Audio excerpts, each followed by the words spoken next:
Résumé de l'épisode précédent. Souvenez-vous, après avoir fait le tour de plusieurs friteries réputées à différents endroits de la capitale belge, je récupère une carte de Bruxelles qui m'indique les adresses de certaines d'entre elles situées dans le centre-ville que je n'avais pas vu le matin en partant réaliser le challenge. Fatigué, mais toujours déterminé plus que jamais à réussir ce défi, je décide de retourner dans le centre-ville à pied. Sur ma route, je rencontre José, avec qui je vais sympathiser grâce à notre passion commune pour les voyages. Celui-ci décidera de m'aider dans mon challenge pour m'introduire aux employés de l'une des plus grandes friteries de la capitale. Voici ce qu'il s'est passé juste après.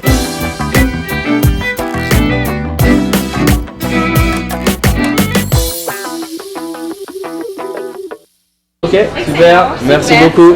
Ah, c'est super gentil. Yes. Et voilà, c'est une satisfaction qui en dit long sur ce qui vient de se passer. En effet, j'ai eu la chance de pouvoir expliquer au téléphone le concept de ma chaîne YouTube au patron de la friterie. Il a bien accroché et m'a donné l'opportunité de revenir le lendemain réaliser mon challenge dans son établissement. Ça y est, j'ai réussi. Donc ce sera demain à 11h, le cours spécialement pour moi, pour apprendre à faire des frites belges. Yes. J'y suis donc retourné le lendemain matin. Bonjour, ça allez bien? Une fois sur place, je fais la connaissance de Flamur qui était au courant de mon arrivée et qui m'a montré dans un premier temps la préparation des premières frites quelques minutes avant l'ouverture de la friterie. Durant mon périple, je suis venu ici en stop en fait avec 0 €. Et mon but sur mon chemin, c'était de trouver une ferme qui puisse m'offrir des pommes de terre. Et donc en fait j'ai trouvé une ferme à pommes de terre, c'est incroyable. Mais regardez ces pommes de terre. Mais est-ce que vous croyez qu'avec ça on peut faire des bonnes frites ou pas? Franchement, ça ressemble beaucoup à nos frites. Flamur m'explique que les pommes de terre que j'ai récupérées en chemin ressemblent beaucoup aux leurs, mais qu'eux utilisent une pomme de terre spéciale appelée les binge pour faire leurs frites. Je lui ai donc demandé si nous pouvions les cuisiner pour voir la différence et il a gentiment accepté. Bon les amis, pour apprendre à faire des frites, faut se mettre en tenue. Donc c'est parti. I'm sexy and I know it. On est parti, on est en tenue. Let's go. Oh là là, regardez ça. C'est fou toutes les pommes de terre. Mais il y a combien de kilos là?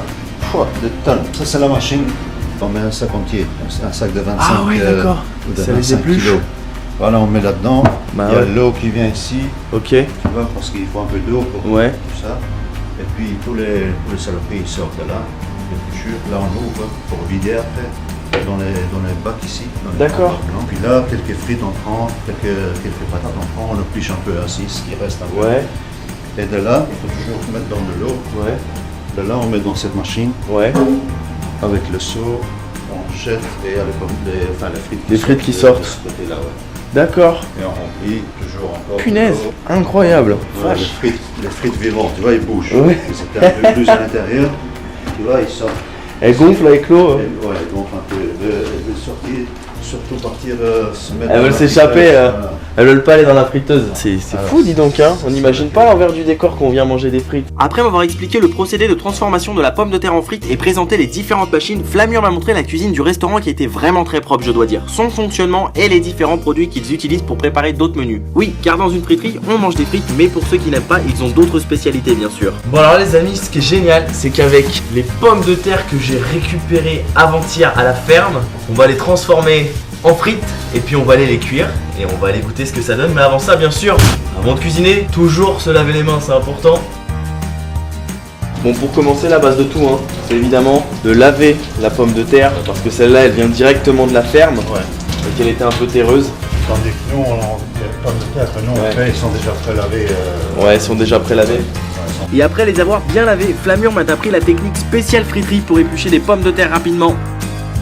Ça y est, on a nos pommes de terre épluchées. Et après les avoir épluchées, il a fallu les couper. Regardez ça mes amis, je vais vous montrer un truc trop cool. C'est parti, le procédé pour faire des frites. On prend les pommes de terre, on les jette dans la machine et c'est magique. Ça ressort en frites. Voilà, belle frite. Une fois lavées, épluchées et coupées en frites, il faut les laisser tremper dans l'eau afin d'enlever l'amidon pour éviter qu'elles collent lors de la cuisson. L'équivalent de 3 pommes de terre et donc à peu près l'équivalent de 3 pommes de terre, ça fait un cornet de frites ou... Ça fait un cornet de frites. Un peu plus peut-être qu'un cornet de Ouais. frites. Ouais. Puis après tout ça, nous sommes donc passés à la préparation. Attention mes amis, j'ai donc relevé le défi d'apprendre à faire de bonnes frites belges dans une friterie ici à Bruxelles. Et je vais enfin vous révéler le secret que le monde entier envie à la Belgique. Vous êtes prêts? Asseyez-vous confortablement. 3, 2, 1, c'est parti. Alors pour faire de bonnes frites belges, premièrement, la base de tout, c'est d'avoir de bonnes pommes de terre fraîches. Ce ne sont en aucun cas des produits surgelés bien sûr. Puis une fois les pommes de terre coupées en frites, on va les cuire par 2 fois dans la graisse de bœuf. C'est ce qui leur donnera le bon goût à l'ancienne et qui leur permettra d'être croustillantes à l'extérieur et fondantes à l'intérieur. La première cuisson, qui est une pré-cuisson en réalité, est réalisée à 140 degrés environ durant 3-4 minutes maximum, ce qui va aider à ramollir les frites et à obtenir une première couleur dorée. Ensuite, on les sort et on les laisse reposer un peu durant quelques minutes. Puis on peut passer à la seconde cuisson à 160 degrés durant environ 3 minutes maximum. maximum, c'est ce qui va leur permettre de bien cuire à l'intérieur et d'obtenir le fameux croustillant. Pour terminer, on va les sortir, les égoutter, les saler légèrement et les laisser refroidir un petit peu afin de ne pas les servir trop brûlantes aux clients. Et voilà, tadam! Ah oui, mais mes pommes de terre dans tout ça. Regardez la différence mes amis. Donc là, on a mes pommes de terre à moi, mes frites avec les pommes de terre que j'ai récupérées. Et regardez la différence avec les pommes de terre de chez Fritland. On peut voir qu'elles sont beaucoup plus belles, hein, beaucoup plus dorées. Et entre temps, le gérant de la friterie, monsieur Skenderlachi, que j'avais eu la veille au téléphone, est venu me saluer. Bonjour, comment allez-vous monsieur Scanner? Très bien, super. Merci de m'accueillir ici pour ce beau challenge que d'apprendre à faire plaisir dans cette belle friterie. Avec grand plaisir. Je ne sais pas si tu deviendras un spécialiste de la frite, mais tu seras parmi les privilégiés qui auront fait des frites chez Fritland. Ah, c'est génial, c'est génial. Ben, merci en tout cas, ça me fait vraiment plaisir. Puis je lui ai raconté mon parcours depuis mon départ de Paris jusqu'à mon arrivée dans sa friterie. Il était très impressionné et ravi de m'accueillir au sein de son établissement car monsieur Lachi est un passionné de voyage aussi. Après le challenge, nous avons eu l'occasion de parler plus en détail et il m'a même accueilli au sein de son nouvel établissement qu'il compte ouvrir d'ici peu de temps en collaboration avec des Indiens d'Amazonie. Un bar à jus typique d'Amérique du Sud et dont une partie des bénéfices iront à une association qui lutte contre la déforestation et aide au développement de ces peuples. Attendez.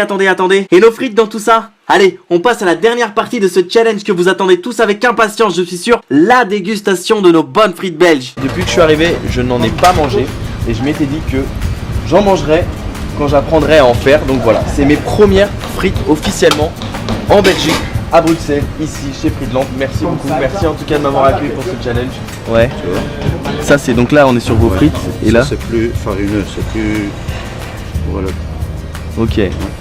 C'est plutôt peut-être pour faire de la purée. Allez-y, goûtez-en une, dites-moi ce que vous en pensez par rapport aux pommes de terre que j'ai récupérées. Ouais, les experts de la frite avec moi. Hein. Les pommes de terre que j'ai récupérées, est-ce que ça donne de la bonne frite ou pas? Elles sont bonnes. Hein. Elles sont bonnes. Hein. Ouais. Mais elles sont différentes de l'autre. Maintenant, je vais goûter. Ah, je sens. Tu sens celui-là? Ça c'est le vôtre. Je sens rien. Ah non, ouais. Je sens vraiment les frites. Ah, c'est bon celle-là. Hein. Ça sent la frite quoi. Sincèrement, je vous promets, hein, je vous jure que c'est vrai, c'est pas pour faire de la pub ou quoi que ce soit. Hein. Je vous promets que c'est vrai. On sent vraiment la différence entre les pommes de terre que j'ai récupérées, qui devaient être, comme on m'a expliqué tout à l'heure, des jeunes pommes de terre. C'est pour ça qu'elles ont un goût un petit peu farineuse à l'intérieur, mais elles sont pas mauvaises. Non. Mais la différence avec les frites d'ici, c'est qu'elles sont croustillantes, elles sont moelleuses à l'intérieur. Elles fondent en fait, elles fondent dans la bouche. Donc voilà, je pense qu'on peut dire que c'est un défi réussi d'apprendre à faire des frites dans une friterie à Bruxelles. Challenge validé ou pas? Félicitations. Merci beaucoup. Merci beaucoup. Ça y est, ça challenge validé, merci. Merci à tous. Merci beaucoup. Bah super. Mais finalement, comme je suis un grand gourmand, une fois le challenge validé, j'ai non seulement eu le droit à la dégustation des frites, mais surtout de goûter à toutes les sauces que l'on peut accommoder avec celle-ci, mayonnaise, andalouse, Brésil, tartare, etc. Sauce Brésil, trop bonne quoi, je connaissais pas. Hein. Eh ben je valide hein. Tiens, je vais faire un mix des sauces. Est-ce que quelqu'un l'a déjà fait ce truc là? Ici on a le spécialiste mixologiste des sauces. Ah. Fallait manger des frites du chef Fritland. Non mais sincèrement, elles dégomment quoi, les frites elles sont vraiment trop bonnes. On sent vraiment le goût quoi. Regardez ça, j'ai eu le droit à une sauce spéciale du chef, il m'a fait un petit mix avec des oignons frais. C'est magique. On va goûter ça. C'est une purée ça. C'est dangereux là. C'est très dangereux là. 5 kilos en Isma. Ah ouais. Mais que c'est bon, ça envoie du lourd. Hein. Venez à Bruxelles mes amis.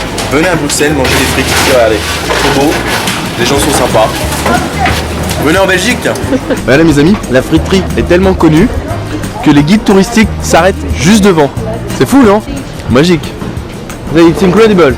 Ah oui. That you stop just in front of the friterie to talk about the friterie. Yes, I do. It's perfect. It is perfect. It is very French accent, but it is very perfect. It is very French accent. Yes, absolutely. Hein. Yeah. Yes. Hein. Very French from Paris, with the French kiss and But I with know the French that. love. French kiss, French love. Yes. You understand me when I talk, or it's good or not, or it's bad? It is brilliant. Thank you very much. Mais de rien. Thank you very much. You should come, it's amazing here. Et regardez le monde qu'il y a en période estivale qui attendent pour acheter un cornet de frites. C'est incroyable, hein. Bien là, il y en a pour combien d'heures d'attente là? Il y en a au moins pour 1 heure. Non, il y en a pour à peu près une demi-heure. Une demi-heure. Une demi-heure. Ouais, c'est pire qu'à Disneyland, hein. Ah ouais. Là, ils sont 3 et en général. Ouais, ça va vite, ouais. Et bah voilà, le challenge est terminé, mes amis. Il est temps d'aller se changer. Et puis, on se retrouvera pour la conclusion de ce challenge. Et voilà les amis, ce défi des villes est terminé, j'espère qu'il vous aura plu. En tout cas, moi je me serais bien amusé à le faire et j'aurais appris des choses très intéressantes. Merci à Gildas de m'avoir envoyé ce beau challenge. Salut Ben, j'avais un défi pour toi, aller en Belgique pour cuisiner des bonnes frites belges dans une vraie friterie, donc tu te ferais un petit peu engagé pour cuisiner des frites. Voilà, c'est mon défi. Ah, ciao, ciao. Et merci également à tous les autres abonnés qui se sont prêtés au jeu et qui avaient répondu présent lorsque je vous avais demandé de m'envoyer vos challenges durant mon petit teaser. Alors qu'on voit les épisodes comme ça, on pense que c'est facile, mais je vous promets que dans un premier temps, j'ai bien galéré à rejoindre Bruxelles. J'ai mis plus de temps que pour le Paris-Berlin.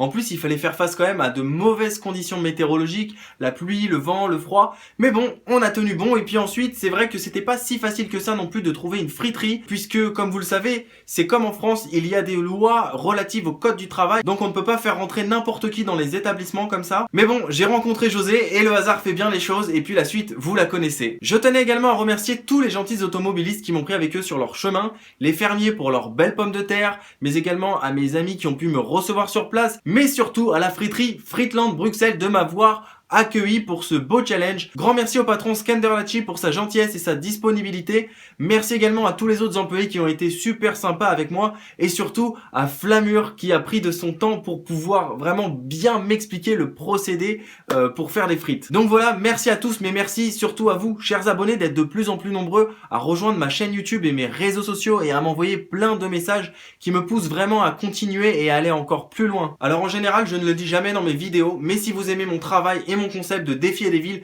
n'hésitez pas à liker les vidéos, à les commenter et à les partager. Il n'y a que de cette manière que je pourrais vous emmener encore plus loin pour des challenges encore plus fous et encore plus incroyables. Et bien sûr, rejoindre mes réseaux sociaux, Facebook, Twitter, Instagram, Ben & Co et Snapchat, Ben & Co Snap. Et pour ceux qui tomberaient par hasard sur cette vidéo, à vous abonner à ma chaîne. Et comme d'habitude, nous on se retrouvera bientôt pour un prochain défi des villes dans une nouvelle destination. Et sur ce, je vous laisse sur de belles images de la capitale belge. D'ici là les amis, prenez soin de vous et n'oubliez pas que quand rien n'est prévu, tout peut arriver. Ah ciao ciao.